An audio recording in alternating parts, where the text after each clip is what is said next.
CR মামলা প্রত্যাহার করা সহজ হলেও জিআর মামলা প্রত্যাহার করা সহজ নয়।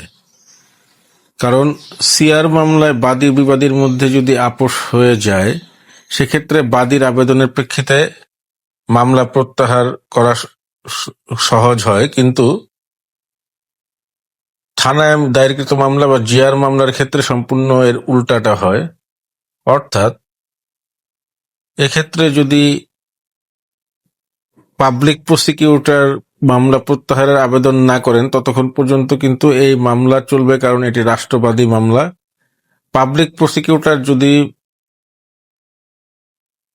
মামলা প্রত্যাহারের আবেদন করেন এবং বিজ্ঞ আদালত যদি আবেদনে সন্তুষ্ট হন, সেক্ষেত্রে মামলা প্রত্যাহারের আবেদন মঞ্জুর করতে পারেন। আজকের আলোচনা এতটুকুই। আপনাদের সুস্থতা কামনা করে বিদায় নিচ্ছি। আল্লাহ হাফেজ। সিআর মামলা প্রত্যাহার করা সহজ হলেও জিআর মামলা প্রত্যাহার করা সহজ নয়। কারণ সিআর মামলায় বাদী বিবাদীর মধ্যে যদি আপোষ হয়ে যায়, সেক্ষেত্রে বাদীর আবেদনের প্রেক্ষিতে মামলা প্রত্যাহার করা সহজ হয়, কিন্তু থানায় দায়েরকৃত মামলা বা জিআর মামলার ক্ষেত্রে সম্পূর্ণ এর উল্টাটা হয়। অর্থাৎ এক্ষেত্রে যদি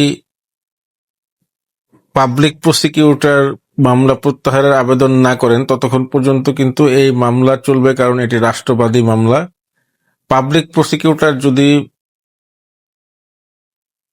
মামলা প্রত্যাহারের আবেদন করেন এবং বিজ্ঞ আদালত যদি আবেদনে সন্তুষ্ট হন, সেক্ষেত্রে মামলা প্রত্যাহারের আবেদন মঞ্জুর করতে পারেন।